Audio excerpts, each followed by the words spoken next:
chickadees. I hope you're having a good day. Yesterday we read a book about Little Red Riding Hood, and today we're going to read the Chinese Little Red Riding Hood. They don't call her Little Red Riding Hood. We'll see what they call her. And this book is titled Lon Po Po, a Red Riding Hood story from China. Let's see how it is alike and how it's different. All right, here's our title page. A Red Riding Hood story from China.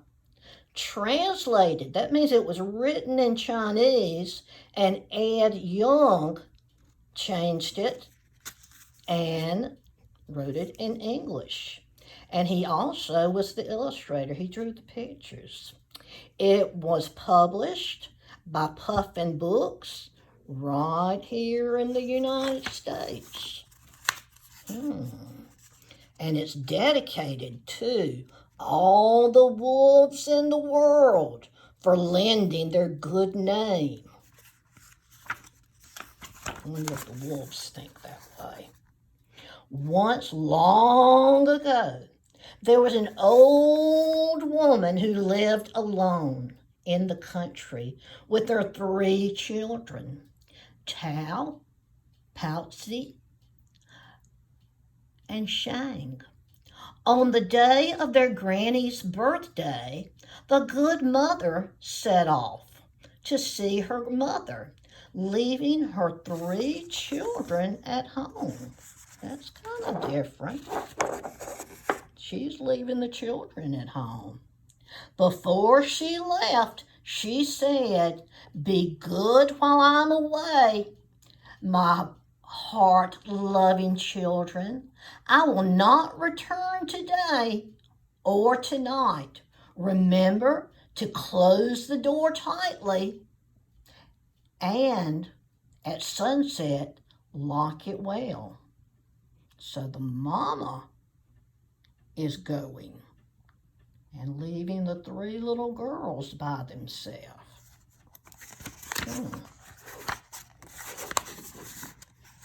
But an old wolf lived nearby and saw the good mother leave.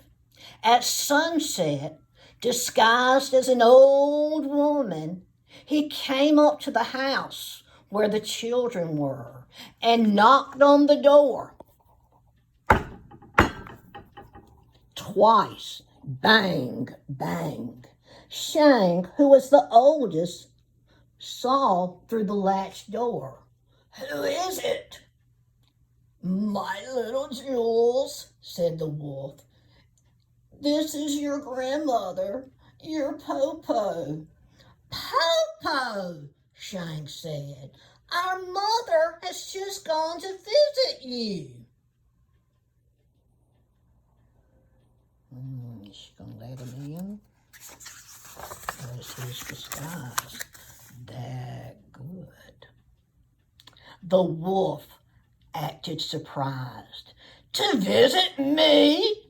I have not met her along the way. She must have taken a different route." "Popo," Shang said, "how is it that you came to visit us so late?"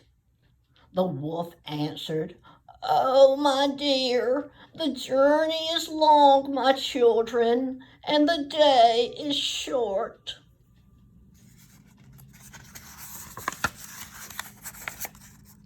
Shang listened through the door.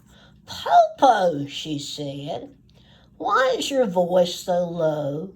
Your grandmother has caught a cold, good children, and it is dark and windy out here. Quickly open the door up and let your Popo come in," the cunning wolf said. Tao and Poutsy nodded, and they could not wait. One unlatched the door, and the other opened it. They shouted, "Popo, Popo, come in." At that moment, the wolf entered the house. and he blew out the candle. "Popo," said Shang, "why did you blow out the candle? The room is now dark." The wolf did not answer. Why do you think he blew out the candle?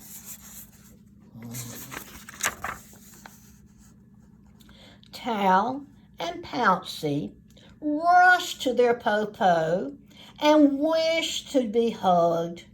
The old wolf held Tao. "Good child, you are so plump." He hugged Poutsy. "Good child, you have grown to be so sweet." Soon the old wolf pretended to be sleepy. "Oh, I'm so tired, little ones.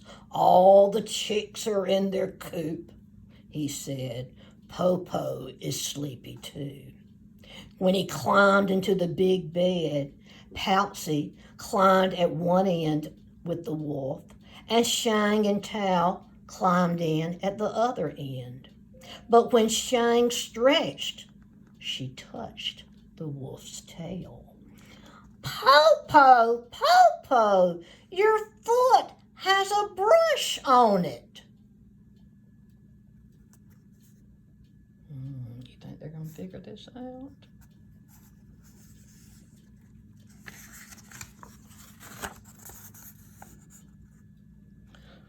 "Popo has brought hemp string," the wolf said.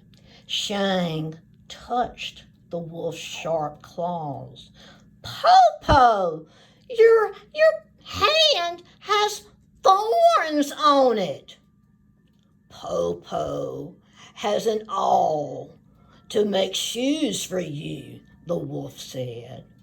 At once, Shang lit the candle, and the wolf blew it out again. Woof! And the Shang had seen the wolf's hairy face.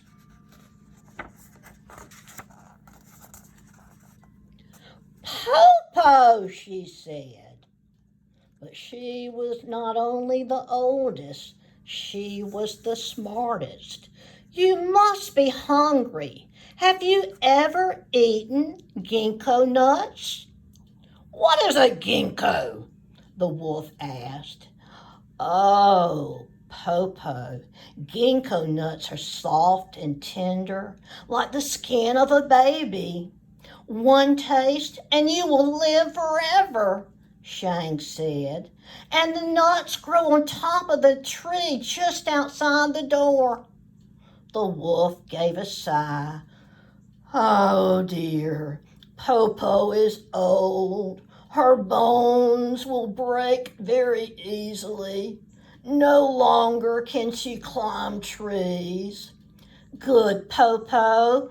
We can pick the nuts for you," Shang said. The wolf was delighted.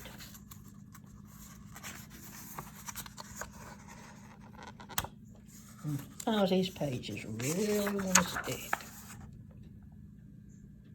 Shang jumped out of bed, and Tao and Poutsy came with her to the ginkgo tree.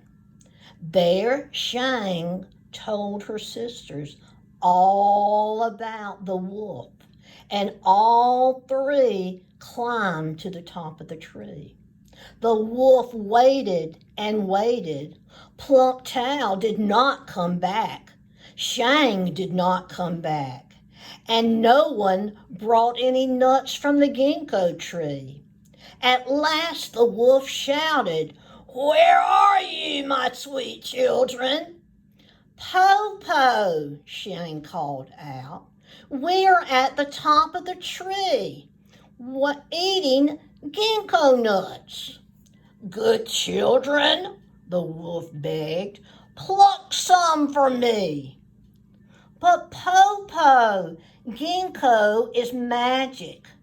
You can only eat them and get the magic if you pick them from the tree yourself. You must come up and pick it for yourself." The wolf came outside and paced back and forth under the tree where he heard the three children eating the ginkgo nuts at the top. "Oh, Popo, these nuts are so tender. The skin is so tender," Shang said. The wolf's mouth began to water. He wanted a taste of ginkgo nuts. Finally, Shang, the oldest, most clever child, said, "Popo, Popo, I have a plan. At the door, there is a big basket. Behind it is a rope.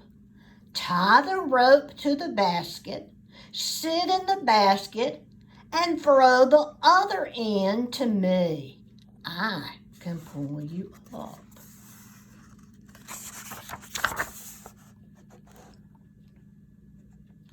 The wolf was so happy, and he grabbed the basket and the rope. He got in the basket and then threw one end of the rope to Shang. Shang caught the rope and began to pull the basket up and up. Halfway, she let go of the rope and the basket and the wolf fell. "I am so small and weak, Popo," Shang pretended. "I could not hold the rope alone." "This time I would help," said Tao. "Let's do it again." And there the girls' rope. And then out falls the wolf. Is there a plan going on? The wolf had only one thought in his mind: to eat the magic ginkgo tree. He climbed into the basket again. Shang and Tao pulled and pulled the basket together, higher and higher. Again they let go, and the wolf tumbled down, and bumped his head. The wolf was furious. He stood up and he fussed. "We could not do the rope the way it should be, Popo," Shang said. "But with one ginkgo nut, you will feel better. Will you try again?" "I shall help this time," said Poutsy, the youngest. "This time we shall pull you up." So there's the wolf in the basket with the ropes, and there he is tumbling out of the basket. Now the children pulled the rope with all of their strength. As they pulled, they sang, "Hey-oh, hey-oh," and the basket rose straight up, higher than the first time, higher than the second time, higher and higher and higher, until it nearly reached the top of the tree. When the wolf reached out, he could almost touch the highest branch in the tree. But at that moment, Shang coughed, and they all let go of the rope, and the basket fell down and down. Not only did the wolf bump his head, but he broke his heart to pieces.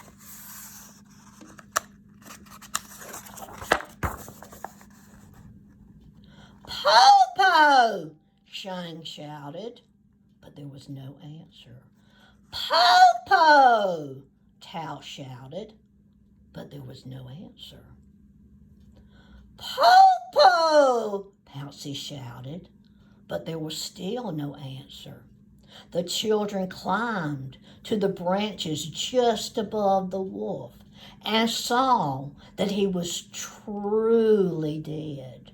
Then they climbed down and went into the house, closed the door, locked the door with the latch, and fell asleep. On the next day, their mother returned home with baskets of food from their real Popo. The three sisters told her the story of Popo, who had come, and their mother was very proud that the wolf had been destroyed. I want you to talk about how this is like Little Red Riding Hood that we read, or how is the Chinese Little Red Riding Hood different? I love you and I miss you, my babes. Hope to see you soon.